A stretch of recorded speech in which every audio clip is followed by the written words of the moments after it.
Mesdames, Messieurs, c'est un plaisir pour moi de pouvoir vous saluer à nouveau ce matin ici au Collège de France pour la 6e de 7 leçons de mon cours de cette année qui, je vous le rappelle, est consacré au droit international face à la distinction public-privé. Ce matin, comme vous le voyez à l'écran, le thème sera l'Union européenne, les enjeux d'une hybridité public-privé programmée. Un titre fort, je l'espère, un argument aussi fort. Pour rappel, le programme du cours de cette année, vous voyez que nous sommes au 6e et avant-dernier cours ou leçon de ce cours. Nous poursuivons ce matin l'exploration de la dimension institutionnelle de la position publique en droit international en tant que première position du droit international.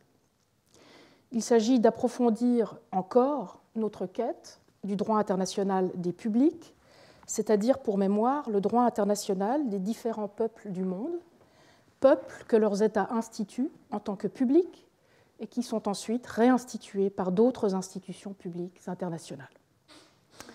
Pour mémoire toujours, il est tout à fait envisageable d'instituer et de faire coexister plusieurs institutions publiques de droit international qui représentent de manière multiple les mêmes peuples, et j'y reviendrai longuement dans la dernière leçon, la semaine prochaine. Nous avons commencé par interpréter le droit international public de l'État lors de la 3e leçon, de manière à identifier les droits et obligations de l'État qui protègent contre, ou du moins limitent, sa privatisation en droit international, avant de passer dans la 4e et la 5e leçon aux autres institutions du droit international public, dont les organisations internationales, et à leur nécessaire antériorité, si elles doivent pouvoir être considérées comme des institutions publiques, à l'identification et à la protection des biens et intérêts publics internationaux par ce droit. Ces 3 dernières leçons auront permis de critiquer l'approche majoritaire du droit international de l'État et des institutions internationales, c'est-à-dire d'une part l'approche fonctionnaliste, qui réduit le statut juridique international de l'État et des organisations internationales à des fonctions qui rendent les institutions chargées de ces fonctions interchangeables, qu'elles soient publiques et privées. Et d'autre part, elles nous auront permis de critiquer l'approche instrumentale des institutions internationales, dont les organisations internationales, qui met ces dernières au service d'intérêts ou de biens publics internationaux prédéterminés par référence à une économie des biens privés. Ce matin, dans la 2e et la dernière de 2 leçons consacrées aux organisations internationales, nous allons nous pencher sur une organisation internationale en particulier, l'Union européenne ou UE. C'est quelque chose que vous verrez parfois à l'écran, tout le monde est familier avec cet acronyme, mais il vaut mieux le préciser. L'intérêt de l'Union européenne pour notre projet dans ce cours est double. Et je prendrai maintenant ces 2 dimensions, ces 2 intérêts, de s'arrêter sur l'Union européenne à tour de rôle. Premièrement, les origines européennes de la distinction public-privé. Comme je vous l'avais expliqué lors de la première leçon déjà, la distinction public-privé trouve son origine chez Ulpien, et donc en droit romain, avant de disparaître progressivement et définitivement au Ve siècle, puis de réapparaître avec l'État souverain moderne dans l'Europe du XVe siècle. C'est d'ailleurs aussi en Europe que s'est développé dès le XVIIe siècle le ius gentium, rebaptisé au XIXe siècle, vous vous en souvenez, droit international public, par référence à quoi ? Eh bien, par référence au droit public européen, le ius publicum europaeum. Ce droit international public européen du XIXe siècle s'est ensuite universalisé à tous les peuples, devenus tous les États du monde. Et c'est ce même droit, nous l'avons vu, qui garantit aujourd'hui la distinction publique-privée de manière universelle, tout en la perturbant aussi, bien sûr. Au vu des origines européennes de la distinction publique-privée et de sa garantie de droit international public, que je viens de vous rappeler, il est tout à fait intéressant, me semble-t-il, de terminer notre voyage là où nous l'avions commencé, c'est-à-dire en Europe, mais cette fois-ci dans l'Europe contemporaine de l'Union européenne et de ses 27 États membres. Il s'agit de vérifier, alors que nous approchons probablement de la fin de ce que j'ai expliqué être le troisième cycle de vie de la distinction publique-privée depuis la Rome antique, il s'agit de vérifier ce que cette distinction publique-privée est devenue au sein des ordres juridiques qui l'ont fait naître. Ces mêmes ordres juridiques européens qui ont pourtant peu à peu contribué à l'éroder, notamment en hybridisant le public et le privé, voire en renversant la priorité du public sur le privé.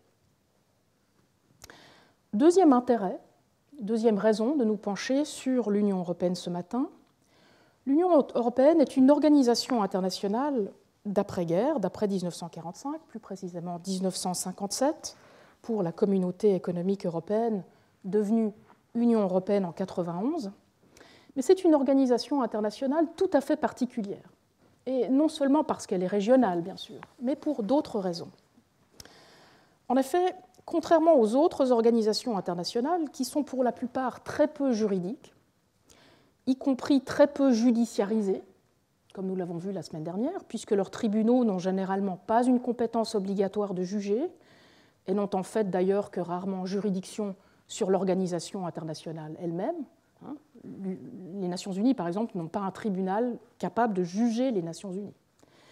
Eh bien, contrairement aux autres organisations internationales, qui sont pour la plupart très peu juridiques, et contrairement aux autres organisations internationales qui sont majoritairement apolitisées, l'Union européenne est une organisation fondée sur le droit et une organisation, en apparence du moins, très politisée, où la politique joue un rôle très important. Alors que nous avons vu que la semaine dernière, dans les autres organisations internationales, le politique est plutôt repoussé, voire nié. D'une part, en effet, l'Union européenne a été d'emblée organisée par les juristes et le respect du droit de l'Union européenne, par l'organisation et par ses États membres, est assuré par un tribunal à compétence obligatoire, la Cour de justice de l'Union européenne. Nous allons beaucoup parler ce matin, parce qu'elle est cruciale dans cet ordre juridique. D'autre part, l'Union européenne, c'est une organisation dotée d'un Parlement, élu au suffrage universel, le Parlement européen, et une organisation qui a aussi pour sujet des individus, qu'on appelle les citoyens de l'Union, j'y reviendrai plus tard, des individus qui sont en outre les titulaires égaux de droits fondamentaux de l'Union européenne. En fait, l'Union européenne est aussi l'une des rares organisations internationales dont le droit s'applique davantage à elle-même qu'à ses États membres, et qui a fait de ses propres États membres ses agents ou organes d'exécution ou de mise en œuvre. Et surtout, c'est l'une des rares organisations internationales à avoir pour sujet direct de droit non seulement des États, mais aussi des personnes privées, dont les relations à l'Union européenne, aux États membres et entre elles, sont donc soumises au droit de l'Union européenne, c'est-à-dire nos relations privées en France, par exemple. Tout porterait à croire dès lors que l'Union européenne soit particulièrement à même d'être instituée comme une institution publique, de réinstituer ses États en tant qu'États membres, et donc de respecter le principe de l'institution de droit, ou État de droit appliqué aux institutions, que j'ai présenté dans la dernière leçon. Tout permettrait de supposer en outre que l'Union européenne soit particulièrement à même d'organiser les relations horizontales entre les personnes privées qu'elle soumet à son droit. Et pourtant, comme nous le verrons, il n'en est rien. Au vu de cette spécificité juridique et politique de l'Union européenne, il est dès lors tout à fait intéressant, et c'est la deuxième raison de m'arrêter sur l'Union européenne, de terminer notre périple en examinant de plus près une organisation internationale qui aurait toutes les caractéristiques juridiques et politiques pour permettre à la distinction publique-privée de se réaliser dans son ordre juridique et de contribuer ainsi, plus généralement, au développement du droit international public de l'organisation internationale, mais qui, en dépit de réformes juridiques et institutionnelles successives, n'y est pas encore parvenue. La raison pour cela est très simple, et c'est l'objet du cours de ce matin. Elle tient, et ce sera mon argument, à l'hybridité publique-privée programmée du droit de l'Union européenne. Une hybridité qui, à dessein, s'attaque à la distinction et à la relation publique-privée du droit interne de ses États membres, tout en la maintenant en place. Cette hybridité publique-privée étant elle-même au fondement juridique, voire au fondement constitutionnel de l'Union européenne dès sa création, par référence à l'idée ordolibérale de constitution de marché, cette hybridité a résisté aux nombreuses réformes juridiques et institutionnelles de l'organisation. Nombre de ces réformes visaient pourtant, sans nécessairement ni le comprendre ni le dire, à régler les problèmes de légitimité qui découlent de l'hybridité publique-privée. C'est d'ailleurs ce qui a fait dire à certains de mes collègues, dont Neil Walker, que certaines de ces réformes n'auront été que pro forma.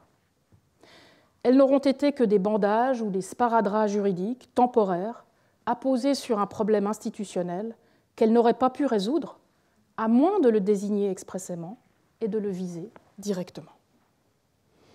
De manière fort intéressante, par conséquent, l'obstacle au principe de l'État ou institution de droit dans l'Union européenne est en fait de nature juridique. Il est interne à l'ordre juridique de l'Union, et de manière paradoxale pour un ordre juridique qui a donné naissance à tant d'institutions, les fameuses institutions européennes, du non moins fameux droit institutionnel européen, ces institutions de l'Union demeurent aujourd'hui encore distinctes du droit de l'Union, ou du moins n'en sont que les instruments, sans en être aussi la source, et surtout sans pouvoir être limitées en retour par ce droit de l'Union, comme cela devrait être le cas dans un État ou une institution de droit. Ce qui rend la question d'autant plus sensible, nous le verrons, c'est que l'Union européenne se targue pourtant de respecter le principe de l'État de droit. Elle reconnaît ce principe de l'État de droit comme l'une des valeurs fondamentales de l'Union en son article 2, l'article 2 du traité sur l'Union européenne. Et la jurisprudence de la Cour de justice de l'Union a interprété cette valeur fondamentale de manière à s'appliquer tant à l'Union européenne elle-même qu'aux États membres, et nous en reparlerons tout à l'heure. À mains égards, dès lors, l'hybridité publique-privée du droit de l'Union est symptomatique du mal contemporain des organisations internationales et plus généralement de ce droit international désinstitué dont nous sommes désormais les héritiers et que j'ai critiqué à plusieurs reprises dans ma leçon inaugurale puis dans le cours de cette année. Mais ce n'est toutefois pas faute de droit, en l'occurrence, mais précisément du fait de ce droit. Bien sûr, la question de l'hybridité publique-privée n'est pas nouvelle en droit de l'Union. Contrairement au droit des organisations internationales, où elle n'est pour ainsi dire pas discutée, d'où le choix du thème du cours de cette année, la distinction publique-privée est au cœur des débats juridiques des européanistes depuis plus de 15 ans. Si la question de l'applicabilité de la relation publique-privée à l'Union européenne est discutée par les juristes européanistes, cette discussion a surtout été le fait des juristes du droit privé européen, ou alors de juristes européanistes s'exprimant du point de vue de la mise en œuvre interne du droit de l'Union européenne, notamment en France et en Allemagne. Les premiers, les juristes européanistes du droit privé européen, s'en sont préoccupés dès que l'Union européenne a commencé à adopter du droit dans des domaines qui relèvent en droit interne du droit privé, mais sans que ce droit de l'Union dit privé, du fait de son contenu, ne soit articulé à un droit dit public de l'Union européenne, toujours du fait de son contenu. J'y reviendrai. Quant aux juristes de droit interne, ils ont commencé à se soucier de l'application de la distinction publique-privée au droit de l'Union européenne au moment de l'influence grandissante du droit de l'Union européenne sur les positions publiques et privées du droit interne, et notamment au moment de la transposition ou de la mise en œuvre du droit de l'Union dans l'ordre juridique interne et de l'hybridation du droit public et du droit privé interne qui en ont découlé. Les juristes du droit public européen se soucient certes eux aussi depuis longtemps, que ce soit du point de vue administratif, constitutionnel ou comparé, de la possibilité et des spécificités d'un droit public de l'Union européenne.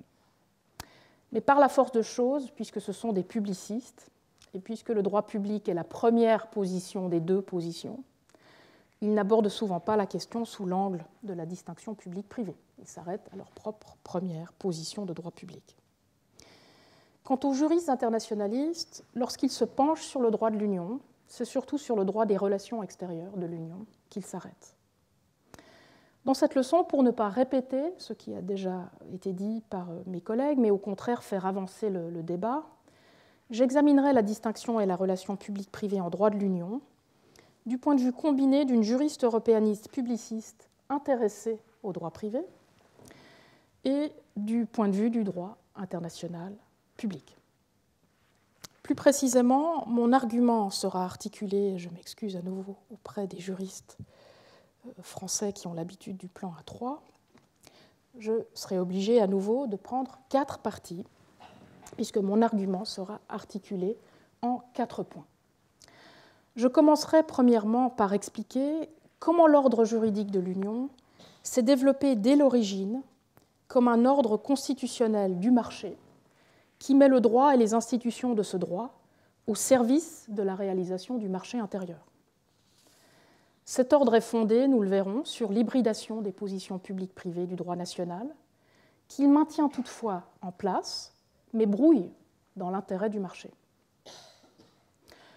Deuxièmement, je présenterai plus précisément la manière dont le droit de l'Union privatise le droit public interne et publicise le droit privé interne avec le marché pour référent, et je prendrai pour exemple les droits fondamentaux de l'Union.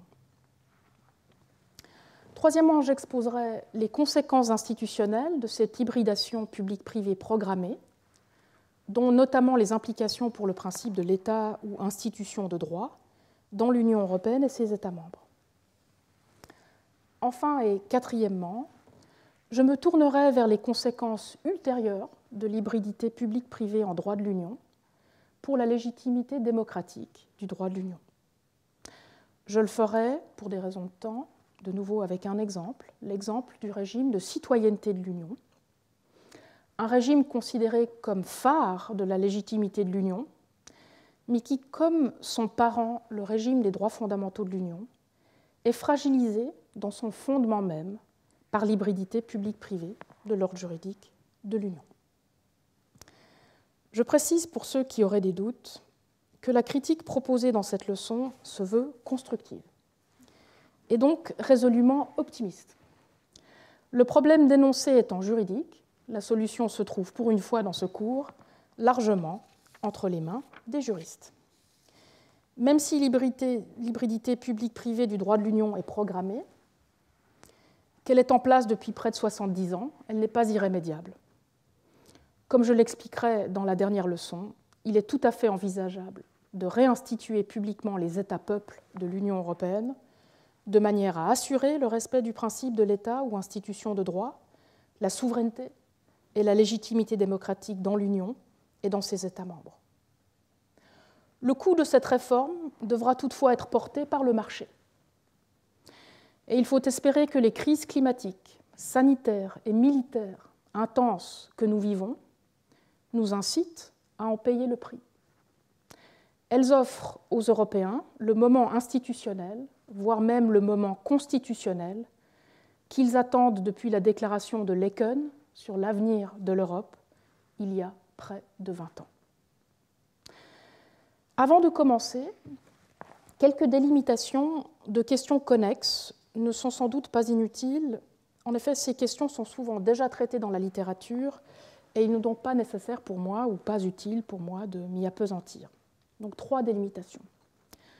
Premièrement, je ne reviendrai pas pour des raisons de temps sur les questions de droit de l'Union, qui sont les mêmes, mutatis mutandis, qu'en droit de l'organisation internationale et que j'ai donc déjà discuté la semaine dernière. C'est le cas par exemple de l'hybridation publique-privée du financement, des organes, des sources, des procédures, de la responsabilité ou du règlement des différends dans l'Union en tant qu'organisation internationale.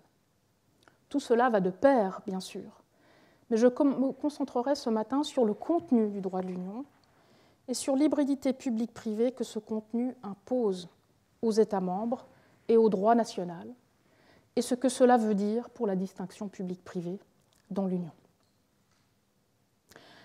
Deuxièmement, puisque j'en ai déjà traité dans les 4e et 5e leçons, je ne reviendrai pas non plus sur la discussion des biens publics internationaux et leur relation aux organisations internationales. Le droit de l'Union connaît lui aussi un débat sur la question des biens publics européens au pluriel et le rapport entre ces biens publics au pluriel et le bien public européen au singulier. Comme celle de la plupart des organisations internationales, les institutions de l'Union européenne sont en effet, et j'y reviendrai, organisées de façon à produire ces biens publics européens prédéterminés par le marché. La question est de savoir comment renverser cette relation et instituer l'Union européenne de manière à identifier le bien, au sens normatif du terme, des publics européens, au sens politique du terme, qui seront ainsi institués. Enfin, même si les questions sont connexes, je n'aborderai pas, pour des raisons de temps, la question pourtant tout à fait fascinante du droit social européen.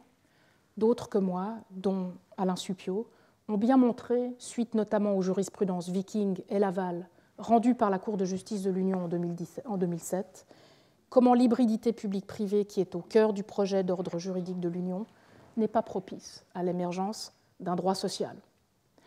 Ce dernier est en effet soit relégué par le droit de l'Union au sein d'un droit privé résiduel dont l'absence de cadre social institué rend toute protection sociale impossible à organiser, soit s'il relève du droit public, est alors limité par le marché et les exceptions de droit public que le droit du marché de l'Union tolère et définit par la même occasion, comme nous le verrons.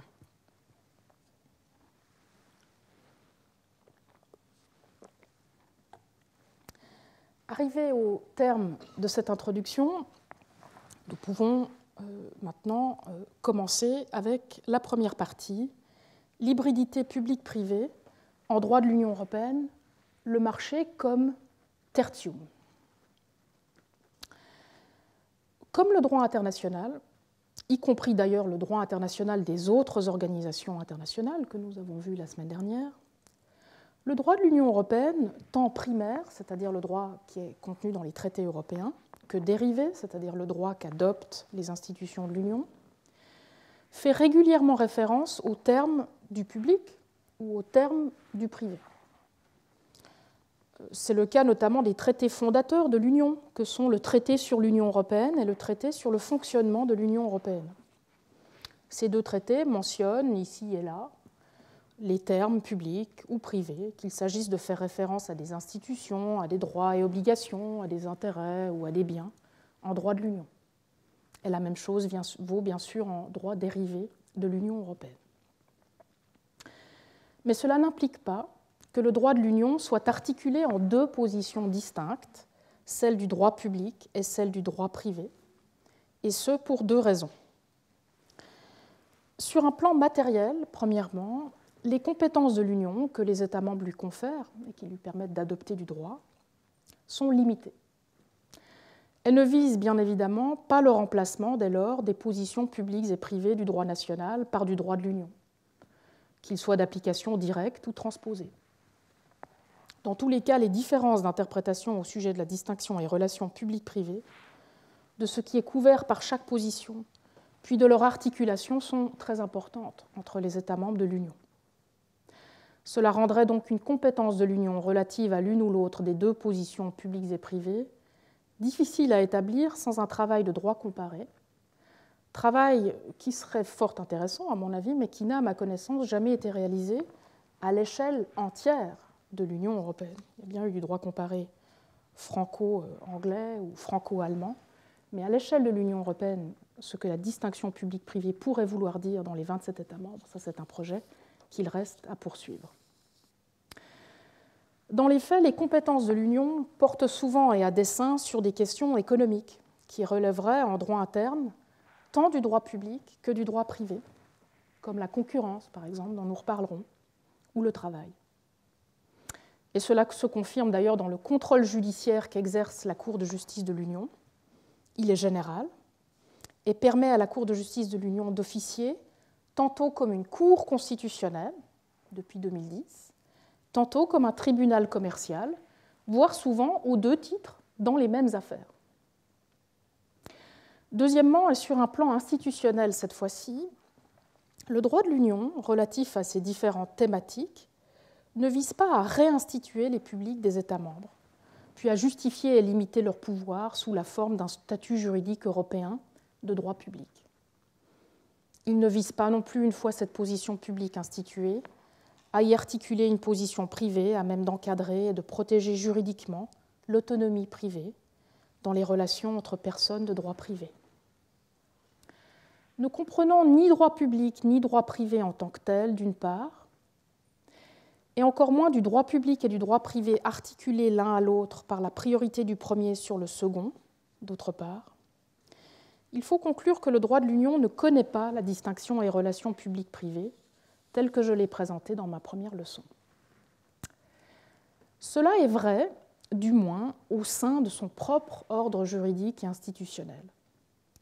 Pour le reste, en effet, et comme le droit international, le droit de l'Union garantit les termes publics et privés de la distinction issue des traditions juridiques de ses États membres. Nous l'avons vu, ces termes se trouvent partout dans le droit de l'Union.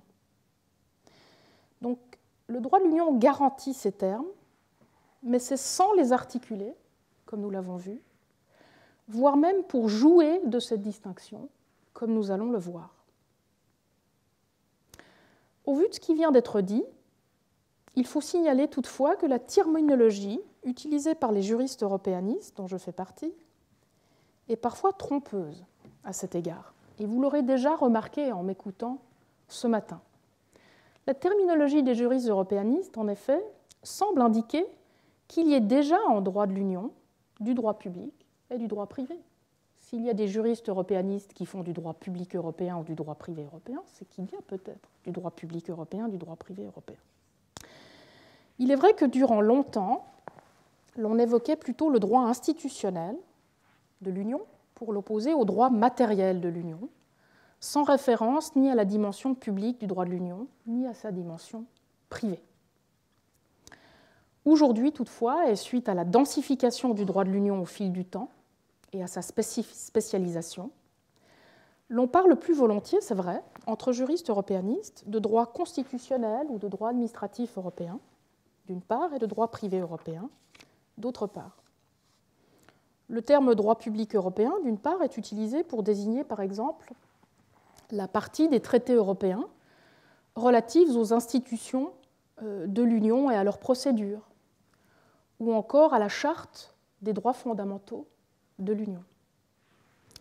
En fait, la Cour de justice de l'Union, vous verrez que c'est un acteur fondamental ce matin, la Cour de justice de l'Union fait référence depuis 1991, vous avez l'extrait ici à l'écran, depuis 1991 fait référence aux traités européens comme à la charte constitutionnelle d'une communauté de droit. Donc le terme constitutionnel ici est bien présent dans la jurisprudence de la Cour de justice de l'Union. Mais comme nous sommes bien placés pour le savoir en France, l'échec du traité établissant une constitution pour l'Europe de 2003 a ralenti ses ardeurs constitutionnelles. Et le traité de Lisbonne, qui en a repris l'essentiel, qui a repris l'essentiel du contenu du traité établissant une constitution pour l'Europe une fois que ce traité a été abandonné, le traité de Lisbonne a épuré le traité établissant une constitution pour l'Europe de la terminologie constitutionnelle et étatisante. Et vous avez ici l'extrait du mandat de la conférence intergouvernementale de 2007 qui a été mise en place pour reprendre les lambeaux du traité établissant une constitution pour l'Europe et en faire le traité de Lisbonne. Et le mandat, vous le voyez, est très clair. Le traité UE et le traité sur le fonctionnement de l'UE n'auront pas de caractère constitutionnel. Donc il fallait épurer tous les termes étatisants et constitutionnels, comme le terme loi, par exemple, ou ministre. Mais malgré ces premières incursions du terme constitutionnel, qui sont demeurées d'ailleurs dans la jurisprudence de la Cour de justice de l'Union, et malgré les aventures du traité établissant une constitution pour l'Europe, on parlait déjà, bien avant ces incursions constitutionnelles, de droit administratif européen, et cet usage s'est maintenu depuis. Quant au droit privé européen, d'autre part, le terme est utilisé par la doctrine, donc par la littérature, afin de désigner notamment le droit dérivé qui est adopté par l'Union européenne en se fondant sur sa compétence relative au marché intérieur, et notamment toutes les directives européennes relatives à la protection des consommateurs, à la responsabilité civile, à la concurrence déloyale, ou à des marchés spécifiques comme le marché de l'énergie les finances ou les télécoms. C'est d'ailleurs dans ce contexte qu'avait été proposé à l'époque le projet de Code civil européen, un projet qui n'a pas fait long feu et qui a été repris depuis par différents projets académiques et professionnels sans grand succès, et tout dernièrement par l'activité, ou la suractivité devrait-on dire, paralégislative de l'Institut de droit européen, European Law Institute, qui est un institut académico-professionnel.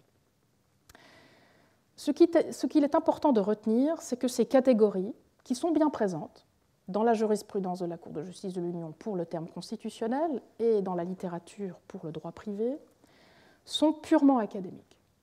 Elles servent aux chercheurs et enseignants à organiser la matière juridique européenne à des fins de publication et d'enseignement. Elles émanent non seulement des catégories de droit national qui sont familières aux juristes européanistes, mais elles correspondent aussi aux domaines du droit national au sein desquels les normes européennes en cause sont transposées ou mises en œuvre. Étant donné que c'est soit en droit public, soit en droit privé que ces normes sont reçues, eh bien, par extension, on va désigner ces normes une fois reçues, une fois transposées, en utilisant les termes droit public et droit privé. Pour mémoire, en effet, le droit de l'Union européenne est mis en œuvre la plupart du temps par les États membres. Dans tous les cas, je l'ai dit, ces catégories ne correspondent pas à des positions du droit de l'Union européenne. Tout cela a des conséquences importantes pour la distinction public-privé en droit national. La réception d'un droit de l'Union européenne indéterminé quant à ces catégories, tantôt en droit public, tantôt en droit privé national, selon les États concernés, voire d'une fois à l'autre dans le même État, et surtout le développement d'exigences de droit de l'Union européenne quant à l'introduction de procédures hybrides de règlement des différends en droit interne, ont contribué à hybridiser le droit interne à son tour.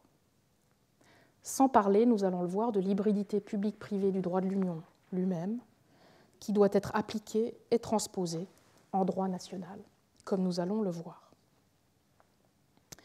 C'est d'ailleurs au moment où le droit de l'Union a commencé à être présenté par les juristes européanistes, de droit national notamment, comme du droit public et ou du droit privé de l'Union, que les réactions de résistance identitaire des juristes de droit interne, tant publicistes que privatistes, se sont musclées et organisées. Cela a été le cas au nom de l'état de droit, de la souveraineté et de la démocratie pour les premiers, et au nom de l'autonomie privée et de la justice sociale pour les seconds. C'est ce qui explique par exemple, je ne prends qu'un exemple, mais c'est ce qui explique par exemple qu'à l'article 197, paragraphe 2, dernière phrase, vous l'avez ici en italique, du traité sur le fonctionnement de l'Union européenne, les États membres aient insisté pour introduire le dernier morceau de phrase que vous avez ici à l'écran. L'objectif de ce petit passage était de mettre un frein à l'harmonisation du droit public national par le droit administratif de l'Union. Vous voyez qu'il y a des réactions et des contre-réactions à l'utilisation des catégories de droit public et privé internes en droit de l'Union européenne. Ce que tout cela nous révèle, c'est que c'est une chose pour le droit de l'Union de ne comprendre ni droit public ni droit privé au sens strict, et surtout de ne pas les articuler l'un par rapport à l'autre, mais c'en est une autre que de ne pas avoir de programme juridique pour la distinction et la relation publique-privée au niveau national. En effet, le droit de l'Union européenne a bel et bien un programme à cet égard, et c'était le cas dès les origines. Son programme, c'est celui d'hybridiser le droit public et le droit privé. C'est en ce sens que l'on peut comprendre, par exemple, deux de mes collègues, Dorota Lesiewicz et Stephen Wetherill, lorsqu'ils écrivent que le droit de l'Union européenne n'est ni du droit public, ni du droit privé au sens du droit national, mais, je cite, « un peu des deux et aucun des deux à la fois ». Le tertium, ou troisième position, que la distinction publique-privée exclut pourtant, vous vous rappelez la citation de Norberto Bobbio dont je vous avais parlé dans ma première leçon, donc ce tertium, ou troisième position, que la distinction entre les deux positions publiques et privées exclut, consisterait donc dans l'Union européenne en leur hybridation. Une hybridation non pas de fait, comme c'est souvent le cas en droit international, au risque d'une confusion totale entre le public et le privé, mais une confusion contrôlée, une confusion de droit. C'est d'ailleurs bien en cela qu'il y aurait là un tertium en droit de l'Union, malgré le maintien de la distinction publique-privée en droit national. Le projet est le maintien formel de la distinction publique-privée et donc des deux positions en droit national, malgré le brouillage intentionnel de leurs contenus respectifs en droit de l'Union.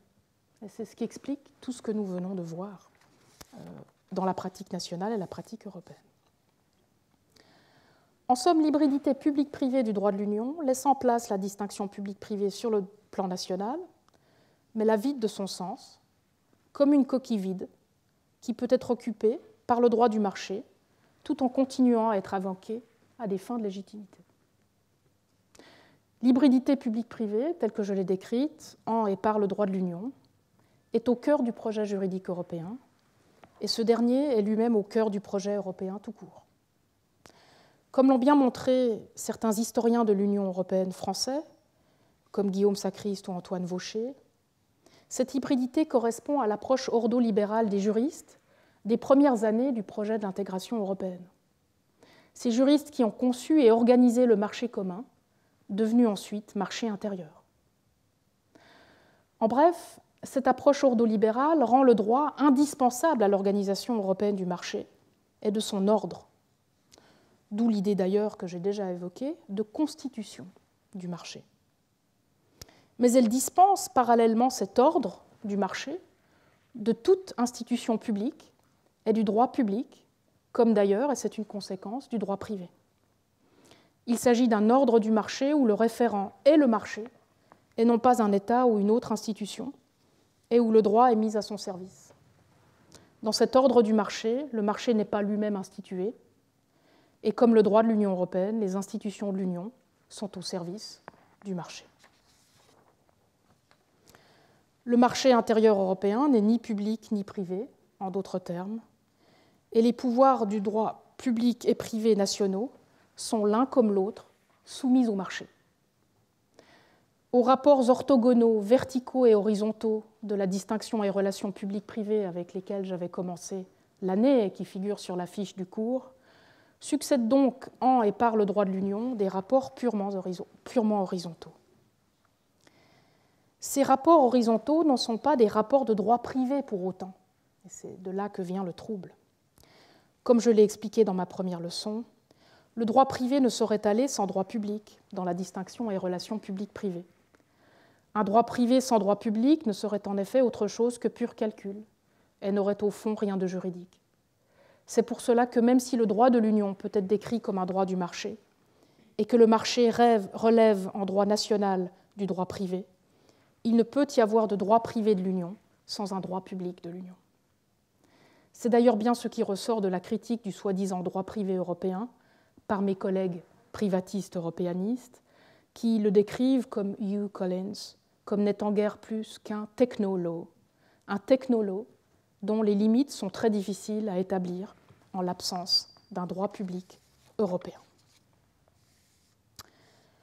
Tout cela explique ensuite l'approche fonctionnelle, et non pas institutionnelle et juridique, des positions publiques et privées de droit national lorsqu'elles sont saisies par le droit de l'Union et lorsqu'elles sont ensuite réinterprétées par la Cour de justice de l'Union.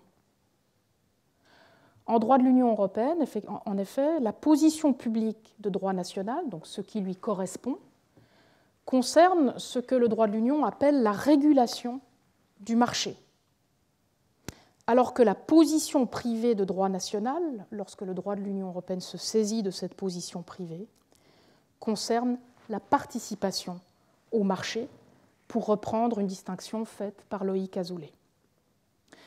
Si une personne ou une institution de droit public national participe au marché, elle sera soumise aux droits et obligations des participants au marché en droit de l'Union.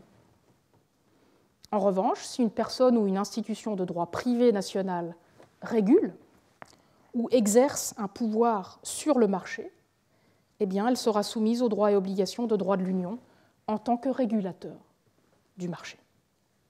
Cela m'amène à la deuxième partie de la leçon, la privatisation du droit public national et la publicisation du droit privé national, le marché comme référent.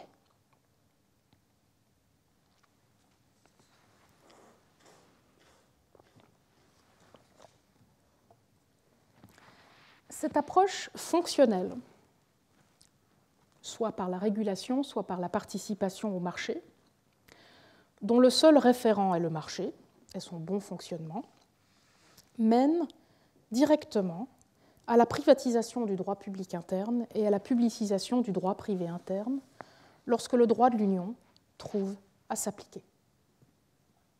Je prendrai ces deux mouvements à tour de rôle en tant qu'ils résultent du droit de la concurrence européen et du droit du marché intérieur de l'Union et de toutes les politiques juridiques de non-discrimination qui soutiennent ces deux domaines centraux de l'intégration européenne.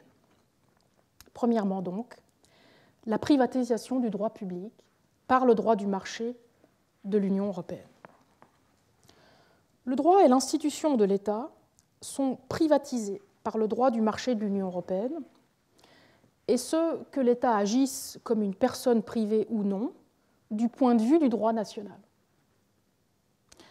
Dans les deux cas de figure, en effet, c'est le marché de l'Union qui fait office de référent et qui détermine les droits et obligations de l'État, soit en tant que participant, soit en tant que régulateur du marché intérieur de l'Union.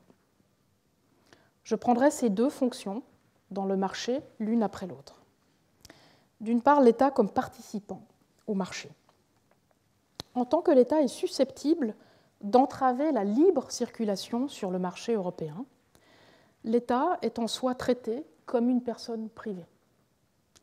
Il a les mêmes droits, mais surtout les mêmes obligations que les personnes privées et tous les autres participants du marché.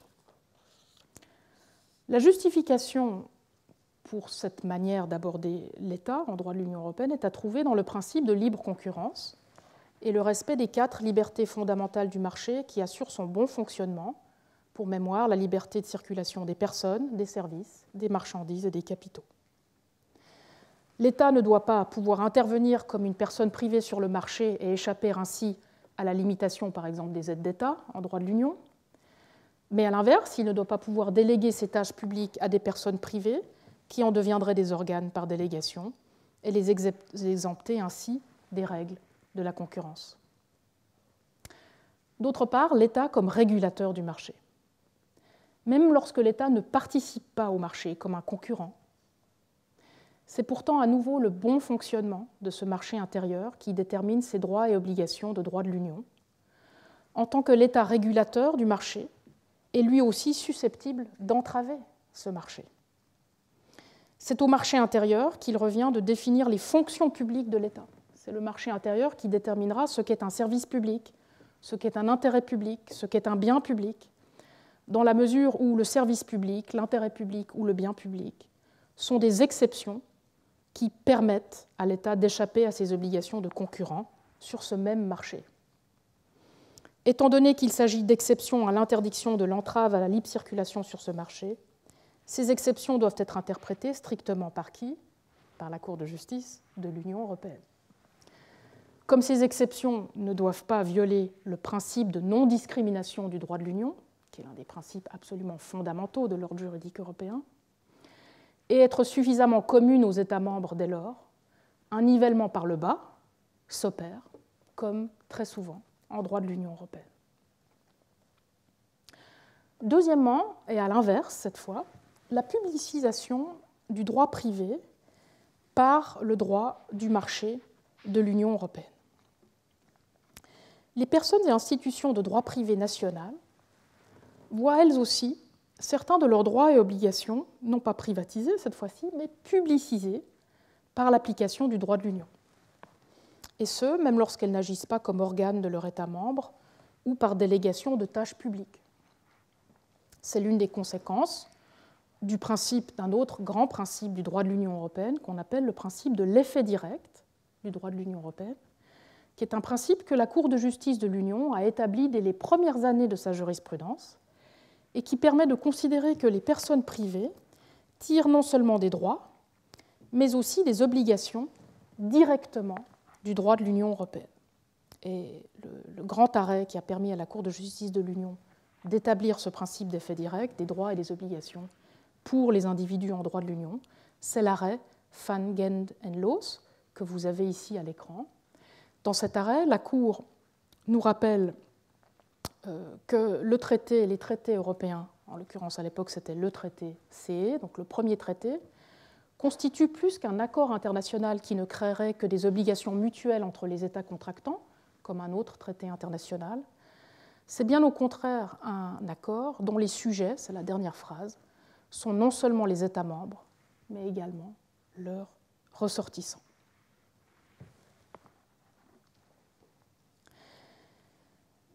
Cette application de l'effet direct au droit de l'Union et donc la publicisation des droits et obligations des personnes privées, c'est d'abord fait sur la base de droits des personnes privées tirés du droit primaire, donc tirés des droits de l'Union européenne, alors même qu'il s'agit, en principe, je l'ai dit, formellement de traités internationaux entre États. C'est ainsi, par exemple, que les droits correspondant aux 4 libertés fondamentales du droit primaire s'appliquent directement aux personnes privées. Par la suite, l'effet direct a été étendu aux droits dérivés, d'abord aux règlements, puis aux directives, à certaines conditions. Pour mémoire, si vous avez fait du droit de l'Union européenne, les conditions de l'effet direct des directives, c'est la fin du délai de transposition de la directive, la non-transposition de la directive, le caractère suffisamment clair et précis et inconditionnel des droits concernés, et la fameuse interdiction de l'effet vertical direct inversé des directives, qui ferait de ces directives une source d'obligation pour les personnes privées envers l'État et non pas uniquement de droit. Ce qui est fort intéressant pour nous, c'est que l'effet direct du droit de l'Union européenne, donc cet effet direct qui permet de donner des droits directement aux individus, a ensuite été étendu aux obligations de droit de l'Union européenne. Comme certaines de ces obligations sont en principe d'abord celles de l'État, à l'instar des obligations relatives à la libre concurrence, donc assurer la libre concurrence sur le marché ou faire respecter les 4 libertés fondamentales du marché, eh bien l'effet direct de ces obligations, c'est-à-dire leur extension aux personnes privées, a eu pour conséquence d'assimiler les personnes privées aux États et donc de publiciser leurs obligations. C'est le cas lorsque ces obligations appartiennent exclusivement à l'État en droit interne. Et je distinguerai 3 constellations. Les libertés fondamentales, ça s'est passé d'abord avec ces 4 libertés économiques, les directives ensuite, et enfin, et j'y passerai un peu plus de temps, les droits fondamentaux de l'Union européenne. Tout d'abord, cette extension de l'effet direct du droit de l'Union aux obligations s'est produite dans le contexte des libertés fondamentales, donc de ces 4 libertés économiques du droit de l'Union, grâce à ce qu'on appelle, c'est un peu barbare, mais ce matin c'est un cours un peu barbare, en tout cas dans les termes techniques, c'est ce qu'on appelle l'effet horizontal direct du droit de l'Union. Un effet horizontal direct, c'est-à-dire un effet direct des libertés fondamentales qui leur permet de s'appliquer dans les relations entre personnes privées en créant non seulement des droits pour ces personnes privées, mais aussi des obligations pour ces personnes privées, de manière à saisir leurs relations horizontales complètement par le droit de l'Union. Donc cet effet horizontal direct des libertés fondamentales s'est produit au fil de la jurisprudence de la Cour de justice de l'Union et permet, depuis lors, d'obliger des personnes privées envers d'autres personnes privées. C'est le cas des obligations relatives aux libertés fondamentales du droit primaire, donc celles qu'on trouve dans le traité, comme la libre circulation des travailleurs ou des services, mais aussi du principe de non-discrimination du droit primaire, qui s'applique dans les relations horizontales, et désormais aussi de certains principes généraux de l'Union européenne.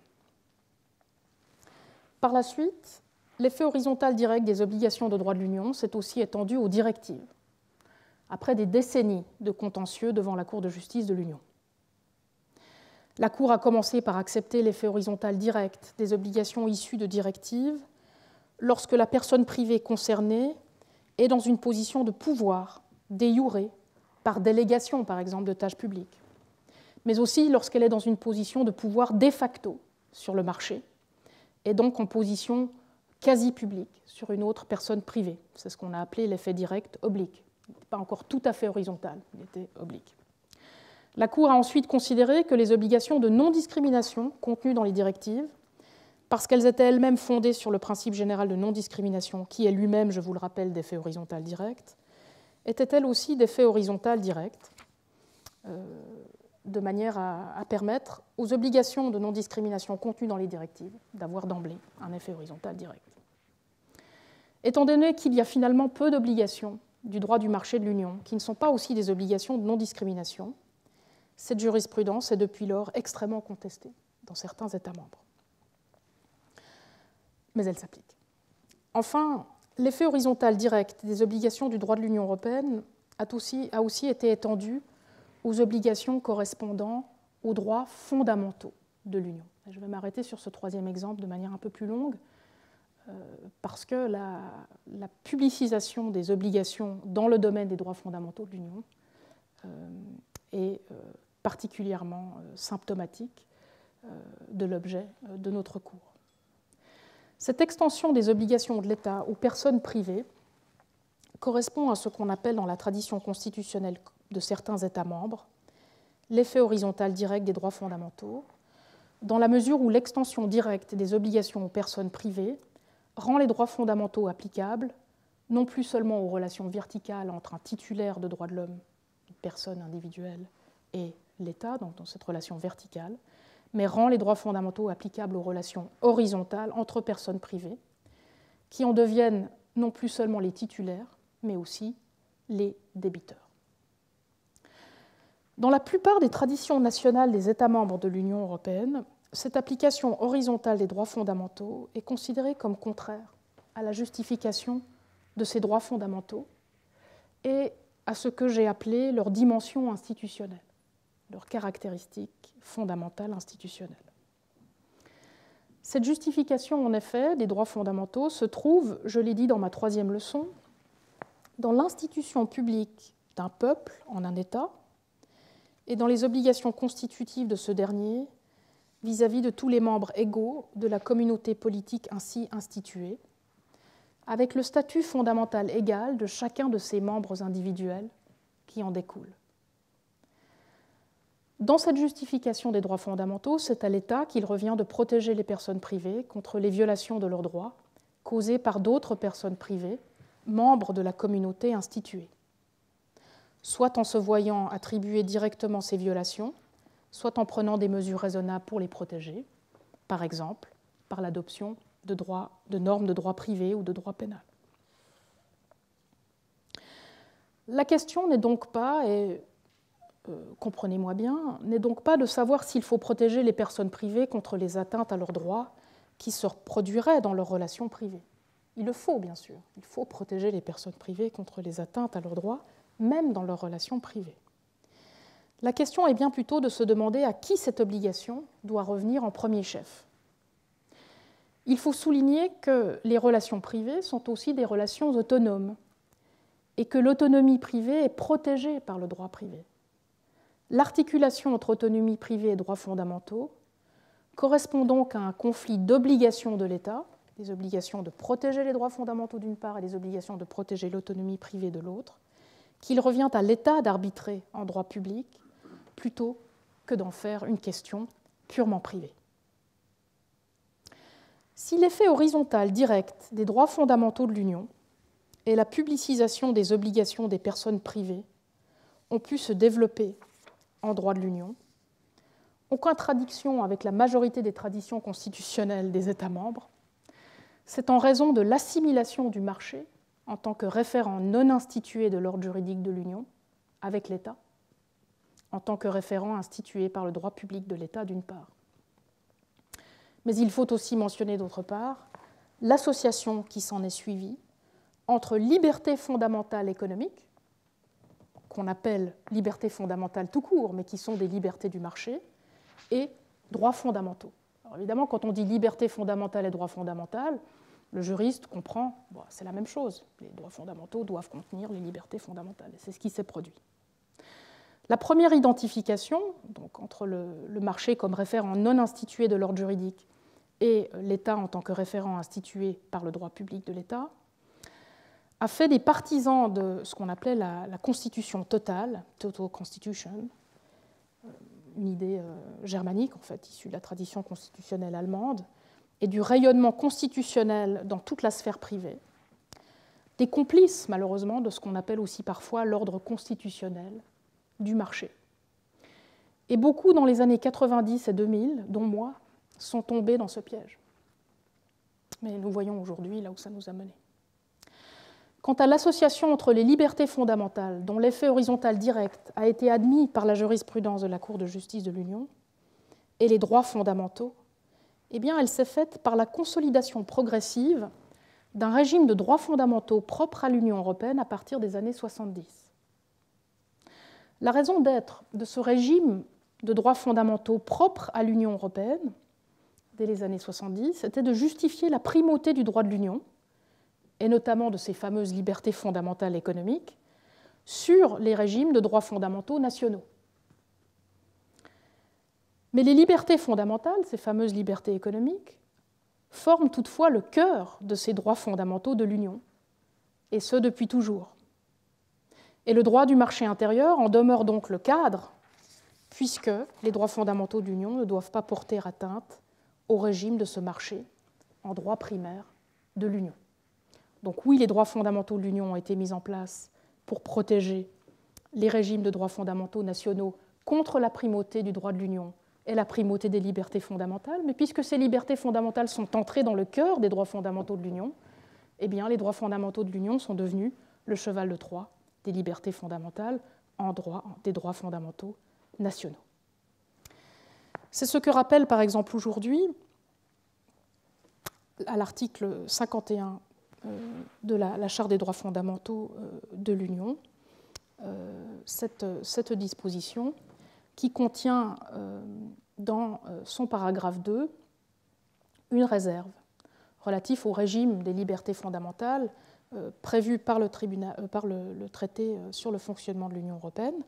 Et donc ce que cet article de la Charte des droits fondamentaux réserve, c'est le régime des libertés fondamentales économiques de l'Union européenne. Donc vous avez une Charte des droits fondamentaux qui contient un article qui dit quand ces droits fondamentaux sont des libertés fondamentales, eh bien c'est le régime du traité, le régime des libertés fondamentales économiques qui s'appliqueront à elles. Cette mise sur pied d'égalité entre les libertés fondamentales du marché et les droits fondamentaux a eu des conséquences, comme l'ont confirmé les jurisprudences Viking et Laval de 2007, en cas de conflit entre les obligations de l'État relatives à une liberté fondamentale, comme par exemple la liberté de circuler des travailleurs, et celles qui sont relatives à un droit fondamental. Tout cela explique que l'effet horizontal direct des autres droits fondamentaux protégés par l'Union européenne, notamment ceux qui sont protégés dans la Charte des droits fondamentaux de l'Union de 2000, qui est devenue obligatoire en 2009, n'ait pas longtemps résisté à l'effet horizontal direct. Cela s'est fait en plusieurs temps, bien sûr, comme toujours dans la jurisprudence, mais ça s'est fait. D'abord par référence au principe de non-discrimination du droit primaire, ce principe dont je vous ai dit à maintes reprises qu'il est d'effet horizontal direct, comme cela avait été le cas pour l'effet horizontal direct des directives. Étant donné que la non-discrimination n'est jamais très éloignée d'une violation des droits fondamentaux, il y a presque toujours une application de la non-discrimination dans un cas de violation des droits fondamentaux, et donc il y a presque toujours un effet horizontal direct des droits fondamentaux de l'Union. Puis, prochaine étape de la jurisprudence, cela s'est fait au travers du droit dérivé, spécifiant les obligations horizontales tirées de certains droits fondamentaux. Beaucoup de droits fondamentaux de l'Union sont spécifiés dans du droit dérivé de l'Union européenne, et donc à cette occasion acquièrent un effet horizontal direct. Et enfin, plus généralement, la jurisprudence toute récente de Société Max Planck, qui a repris la jurisprudence Bauer et Egenberger, dont vous avez l'extrait ici, a généralisé cet effet horizontal direct pour d'autres droits fondamentaux. En fait, les droits fondamentaux de l'Union ne souffrent pas que de la faiblesse de l'effet horizontal direct, qui est quand même une faiblesse majeure, mais souffrent d'autres faiblesses structurelles qui, elles aussi, trouvent leur origine dans l'ordre juridique du marché de l'Union européenne. Ces faiblesses sont autant de menaces, sous couvert de légitimation démocratique du droit de l'Union par référence aux droits fondamentaux, pour les régimes de protection des droits fondamentaux des États membres. En effet, les droits fondamentaux de l'Union génèrent des obligations pour les États membres lorsqu'ils agissent en tant qu'agents de l'Union, c'est-à-dire dans le champ d'application du droit de l'Union, qui, vous le savez, est très étendu. Je ne puis ici que mentionner quelques-unes de ces faiblesses structurelles du régime des droits fondamentaux de l'Union pour des raisons de temps.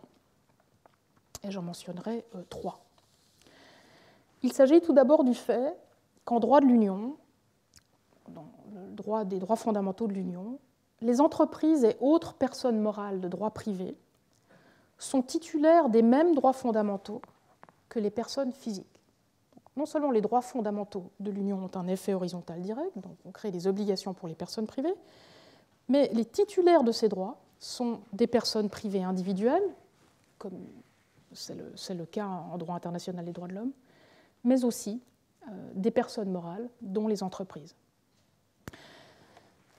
Deuxième faiblesse, la justification des restrictions aux droits fondamentaux inclut, toujours selon l'article 52 de la Charte, les objectifs de l'Union au sens de l'article 3 TUE, dont celui de la réalisation du marché intérieur. Alors, cette clause a l'air de rien, en fait, elle ressemble à toutes les clauses de restriction des droits fondamentaux que l'on connaît en droit international des droits de l'homme. Je parle du premier paragraphe. Mais si vous regardez ce que je vous ai mis en italique, on vous dit qu'on peut restreindre de manière justifiée les droits fondamentaux de l'Union lorsque l'objectif de la restriction répond effectivement à des objectifs d'intérêt général reconnus par l'Union. En principe, en droit public et en droit international des droits de l'homme, les objectifs qui justifient une restriction de droits fondamentaux sont des objectifs assez limités. La morale publique, la santé publique, la sécurité publique. Et nous passons beaucoup de temps à les restreindre encore davantage. Ici, vous avez une clause qui ouvre simplement à tout objectif d'intérêt général reconnu par l'Union européenne, c'est-à-dire aussi la réalisation du marché intérieur. Donc, c'est vraiment très, très, très interloquant. Enfin, le contenu des obligations des droits fondamentaux de l'Union n'est pas défini par le droit de l'Union comme un ensemble de minima, mais bien comme des maxima qui doivent être absolument protégés par les États membres. Les États membres ne peuvent donc pas se prévaloir d'une marge d'appréciation et de ce qu'on appelle la subsidiarité en jargon de droit de l'homme, qui sont typiques du droit international des droits de l'homme et qui permettent habituellement aux États de justifier des interprétations différentes de ces droits qui correspondent à leur contexte social et politique propre, pour autant bien sûr que ces interprétations respectent le minima du droit international. En droit de l'Union européenne, les droits fondamentaux sont vraiment conçus comme des maxima qui doivent être respectés comme tels. Donc voilà 3 faiblesses structurelles qui reflètent, à mon avis, la difficulté de l'ordre juridique du marché de l'Union.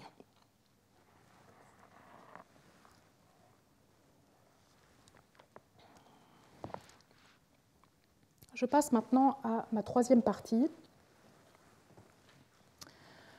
le statut juridique de l'Union européenne. Institution ou marché de droit. État de droit, institution de droit ou marché de droit, point d'interrogation. Comme je l'ai expliqué dans la première leçon de mon cours cette année, la distinction publique-privée est indissociable, dans la tradition occidentale du moins, de ce qu'on appelle un statut de l'égalité. Le genre parle de statut de l'égalité et donc du principe de l'état de droit. Selon ce principe, le gouvernement du droit, en anglais la rule of law, doit être distingué du gouvernement des hommes, en anglais le rule of men, même si ce gouvernement des hommes se fait par l'instrument du droit, en anglais le rule by law. L'état de droit, et non pas par le droit, implique en effet que le droit puisse être celui d'une collectivité instituée sous une forme tierce et indépendante des personnes gouvernées qui la composent, par exemple un État, qui devient ainsi un État de droit. C'est cette institution qui permet d'assurer l'hétéronomie propre au droit et au principe de l'État de droit. Cette hétéronomie du droit garantit ensuite l'autonomie dans les relations privées en l'organisant. toujours pour mémoire de la première leçon, ce droit de la collectivité instituée est désigné de droit public car il institue le peuple sous la forme d'une institution publique. Ce lien entre droit et institution publique ressort d'ailleurs de la référence républicaine à l'objet du droit public dans le texte d'Ulpien que je vous avais présenté lors de la première leçon et que vous retrouvez ici à l'écran. Le texte se réfère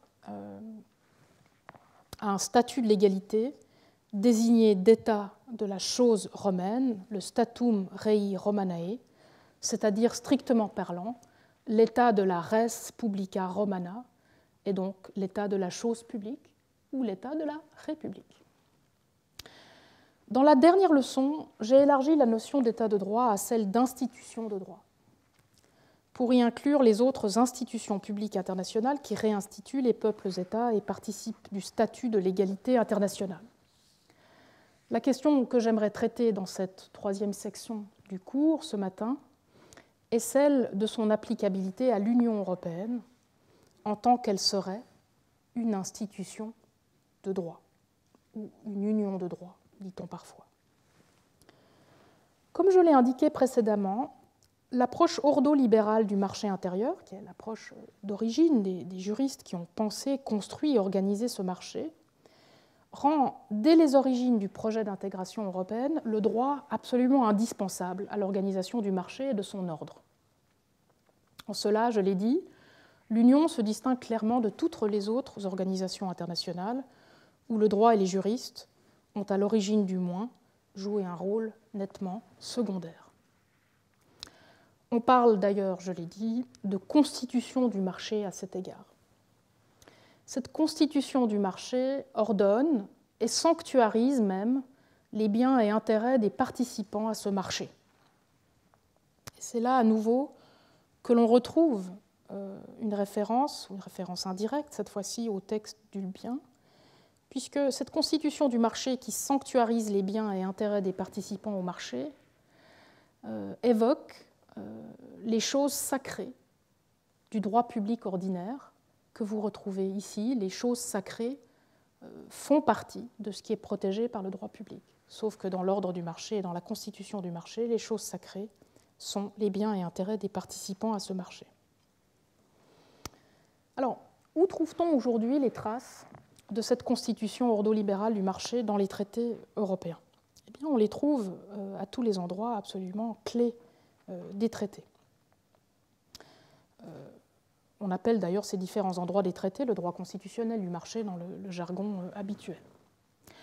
Cela prend par exemple la forme dès les origines de la mention du marché intérieur et des 4 libertés fondamentales dans le préambule du traité sur l'Union européenne, parmi les objectifs de l'Union européenne, puisqu'à l'article 3, paragraphe 3 du traité sur l'Union européenne, vous trouvez la réalisation du marché, et évidemment les compétences de l'Union européenne. Mais vous trouvez aussi au sein du traité sur le fonctionnement de l'Union européenne la réalisation du marché intérieur parmi les premières politiques et actions internes de l'Union. Donc c'est le premier titre du traité sur le fonctionnement de l'Union européenne. Et en complément de cette constitution du marché dans les traités, il faut mentionner 2 éléments très importants qui permettent de compléter l'appareil. D'abord, il faut mentionner l'établissement et le fonctionnement du marché intérieur comme ce qu'on appelle une base de compétences fonctionnelles générales de l'Union. Et vous retrouvez ça à l'article 114, paragraphe 1 du traité sur le fonctionnement de l'Union européenne. Ce que vous avez devant vous, c'est une base de compétences fonctionnelles générales. C'est une base de compétences qui permet en tout temps à l'Union européenne, hors du cadre des fonctions, des compétences attribuées ailleurs dans le traité, de réaliser, d'approfondir la réalisation du marché intérieur. Deuxième élément qui complète cet appareil de la Constitution européenne du marché, le marché intérieur est considéré par la Cour de justice de l'Union comme un fondement d'interprétation téléologique du droit de l'Union européenne. À chaque fois que la Cour de justice de l'Union est appelée à interpréter le droit de l'Union, elle va lui donner ce qu'on appelle un effet utile. Et cet effet utile, qui permet de projeter le but de l'intégration européenne dans l'interprétation va inclure la réalisation du marché intérieur comme fondement d'interprétation théologique. Cette notion de constitution du marché ou de droit constitutionnel du marché, qui était une notion ordolibérale, qui a pris une forme juridique dans le droit constitutionnel du marché, se marie désormais, je l'ai dit, avec une approche plus publiciste du droit constitutionnel de l'Union, sans toutefois pouvoir échapper totalement à ses origines. Et c'est justement parce qu'il y a eu un mariage entre une approche économique de la Constitution européenne et une approche plus publiciste qu'il est difficile de les dissocier. J'en veux pour preuve que très tôt, dès 1991, la Cour de justice de l'Union, c'est ce que je vous ai montré tout à l'heure, désignait le traité sur la communauté européenne de charte constitutionnelle en y incluant tout le contenu du traité et bien évidemment le droit du marché intérieur. Et c'est ce qui fera dire à Dieter Grimm, dans un grand article qu'il a écrit en 2015, que le droit de l'Union européenne est désormais surconstitutionnalisé. En effet, le droit primaire de l'Union, ces traités, comprend aussi bien les droits fondamentaux et grands principes d'organisation de l'Union que le droit du marché intérieur. Quand l'on sait que ce droit primaire, dans sa totalité, bénéficie du rang le plus élevé dans l'ordre juridique de l'Union européenne, et en vertu de la jurisprudence de la Cour de justice de l'Union, d'une primauté totale sur le droit national contraire, y compris sur le droit national de rang constitutionnel et y compris le noyau intangible des droits fondamentaux des États membres de l'Union, le fait que la valeur constitutionnelle ainsi accordée au droit du marché intérieur dans le droit primaire de l'Union soit la même que celle qui est accordée aux droits fondamentaux de l'Union laisse songeuse. Cela affecte, j'y reviendrai dans la prochaine section, évidemment, la légitimité démocratique de l'Union européenne.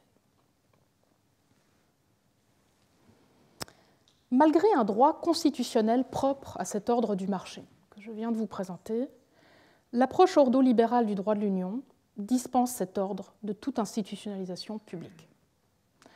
Et dès lors, comme je l'ai dit dans la section précédente, tant d'un droit public, et c'est une conséquence, que d'un droit privé. Il s'agit au contraire pour le droit de l'Union d'organiser un ordre où le référent est le marché lui-même, je l'ai dit, et où le droit est mis à son service comme un instrument de ce marché.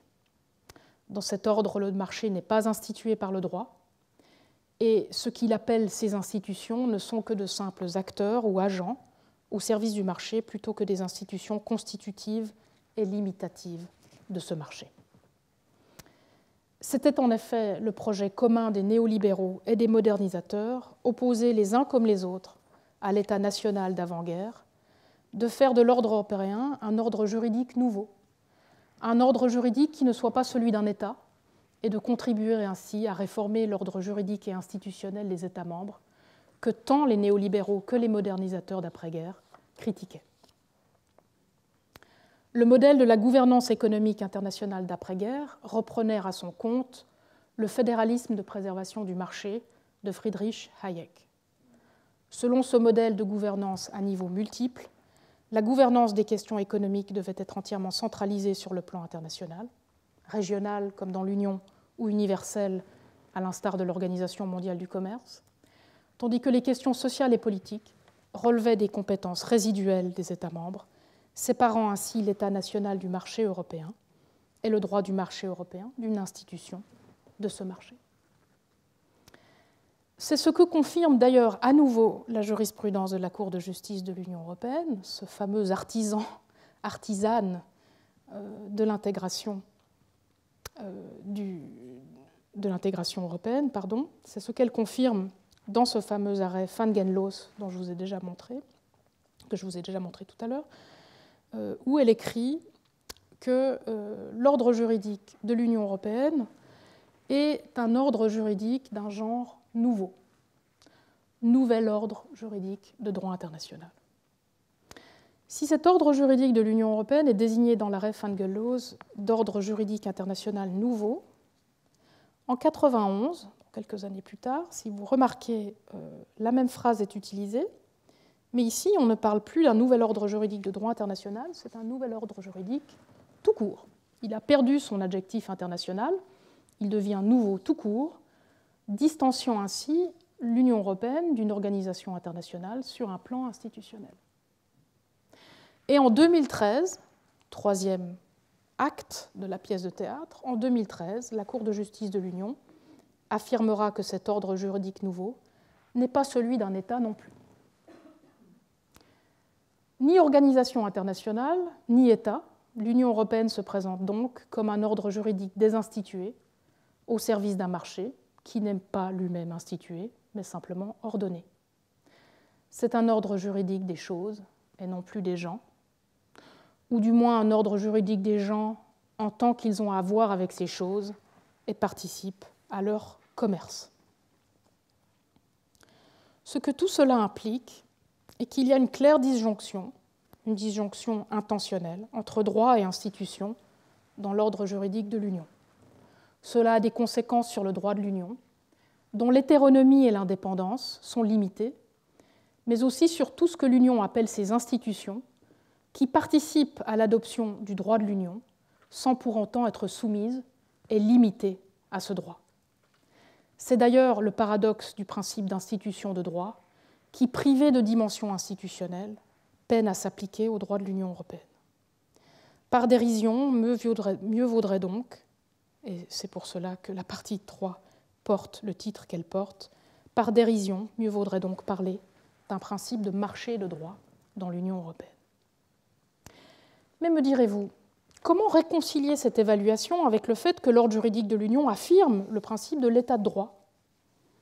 Il affirme ce principe de l'état de droit dans le préambule du traité sur l'Union européenne et il l'affirme parmi les valeurs fondamentales de l'Union européenne, de l'article 2 du traité sur l'Union européenne. Voilà par exemple l'article 2 du traité sur l'Union européenne qui cite toutes les valeurs de l'Union européenne et vous y retrouvez l'état de droit ici en bonne place. Alors comment réconcilier ce que je viens de vous dire avec cette garantie ? Eh bien, précisément en comprenant qu'il ne s'agit là que d'une garantie juridique qui se réduit d'ailleurs, quand on y regarde de plus près dans la jurisprudence de la Cour de justice de l'Union, qui se réduit d'ailleurs à quoi ? Au principe de l'égalité, au respect des droits fondamentaux et au contrôle judiciaire de la Cour de justice de l'Union européenne elle-même. Ces garanties n'ont pas de pendant institutionnel. Le droit n'est pas celui d'une ou plusieurs institutions publiques de l'Union, et les institutions de l'Union ne sont pas des institutions de droit. Cela fait du principe d'état de droit en droit de l'Union un principe purement formel, voire cosmétique, dont l'origine d'ailleurs est jurisprudentielle, comme celle de la plupart des principes généraux du droit de l'Union. C'est en effet un principe qui a été reconnu très tôt dans la jurisprudence de la Cour de justice de l'Union, dans le fameux arrêt Les Verts, et dans cette jurisprudence, la Cour a reconnu pour la première fois ce principe sous la forme d'un principe de communauté de droit qui est devenu État de droit, puis ensuite Union de droit dans les traités de l'Union européenne.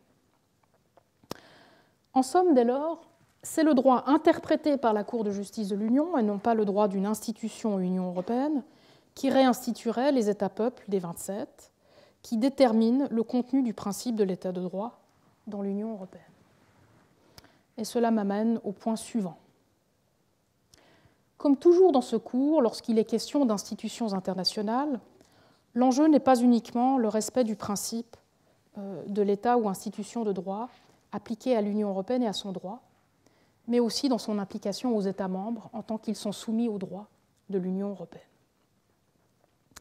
C'est d'autant plus le cas dans l'Union européenne que dans d'autres organisations internationales que grâce à la juridiction obligatoire de la Cour de justice de l'Union et au principe de primauté du droit de l'Union, établi d'ailleurs lui aussi à l'origine par la jurisprudence de la Cour de justice de l'Union elle-même, le droit de l'Union l'emporte sur tout le droit national contraire, y compris le droit constitutionnel contraire.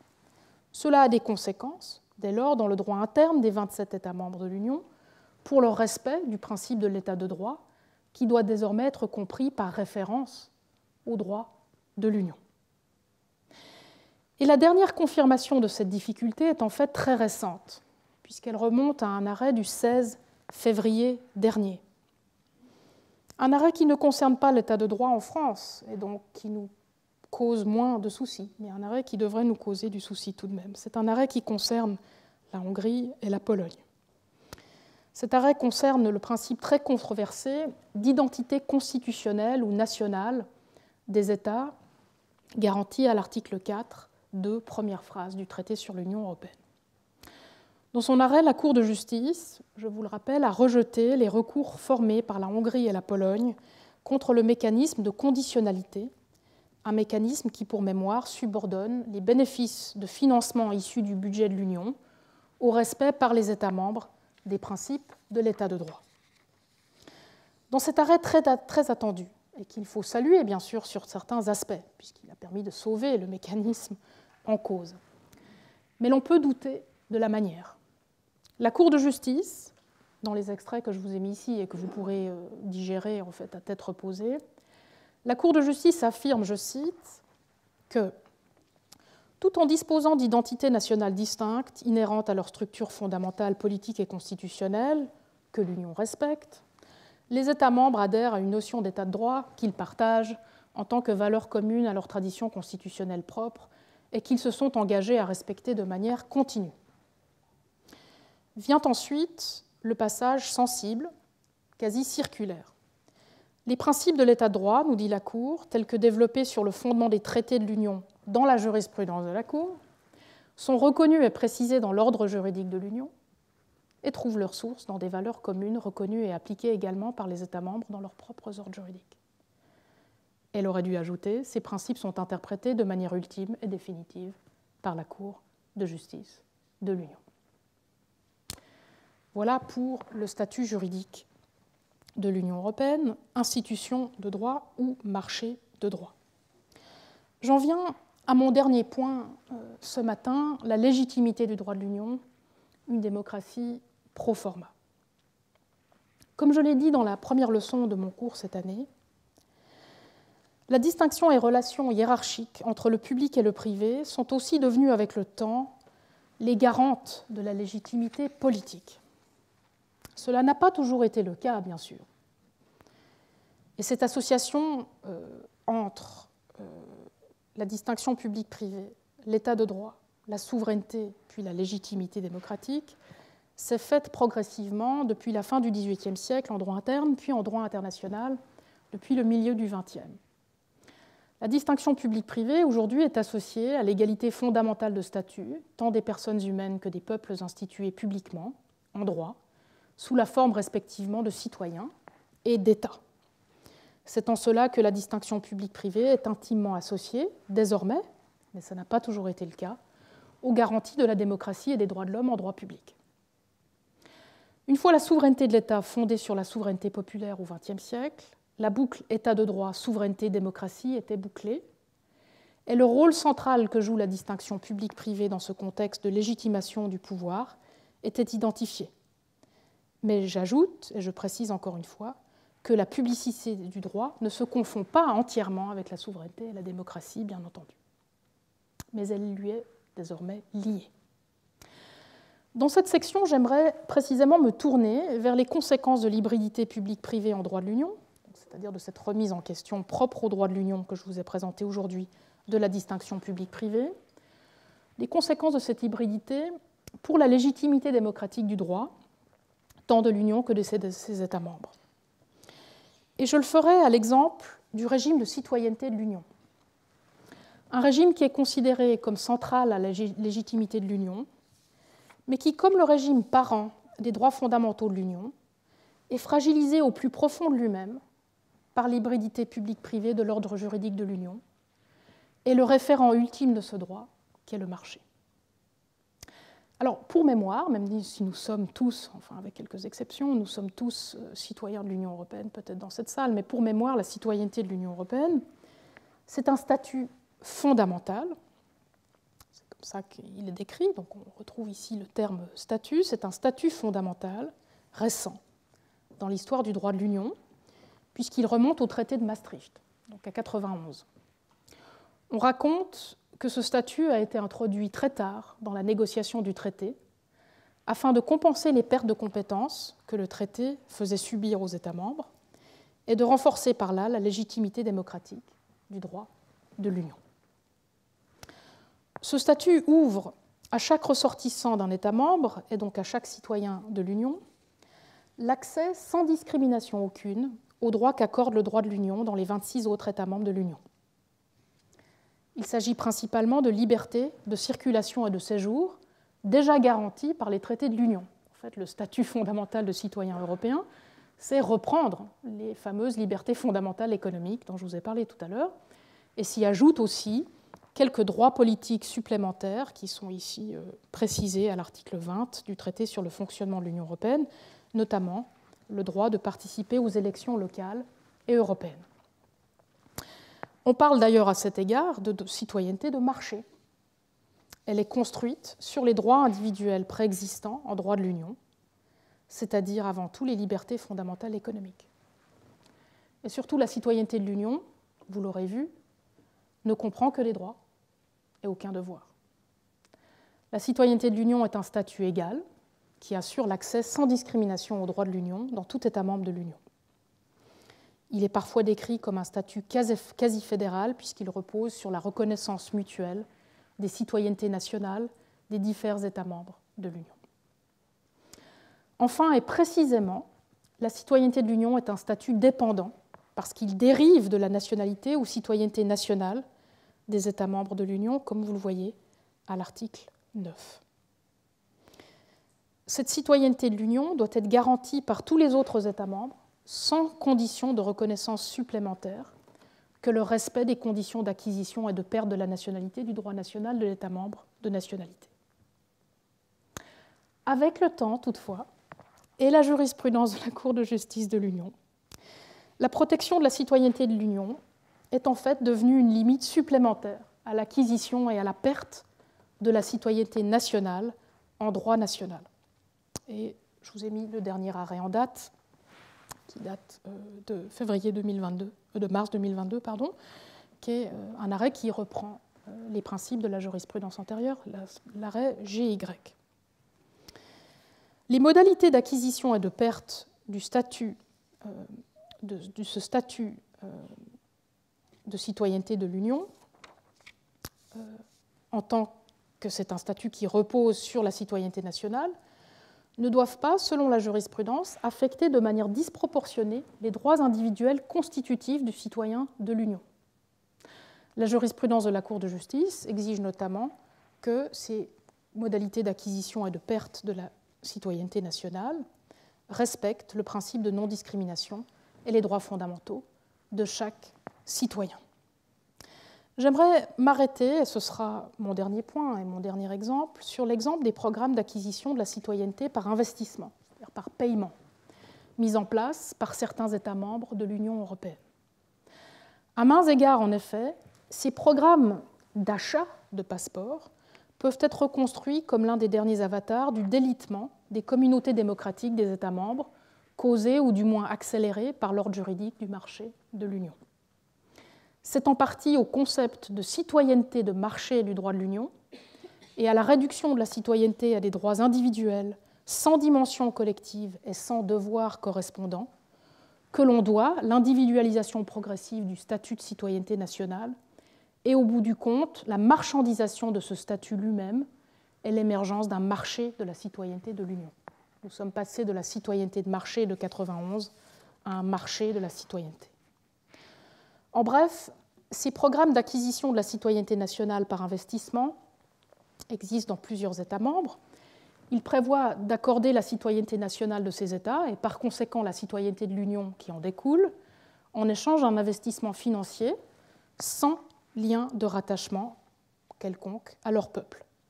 La gestion et la vente de ces passeports, puisque c'est bien de cela qu'il s'agit, sont en général délégués à des bureaux privés de conseils internationaux. Vous voyez que les bureaux de conseil sévissent aussi en matière de passeport. La question est en fait d'une grande actualité dans l'Union européenne, puisque les institutions de l'Union semblent enfin avoir réalisé le risque démocratique que font courir certains aspects de la citoyenneté de l'Union européenne au régime de citoyenneté des États membres.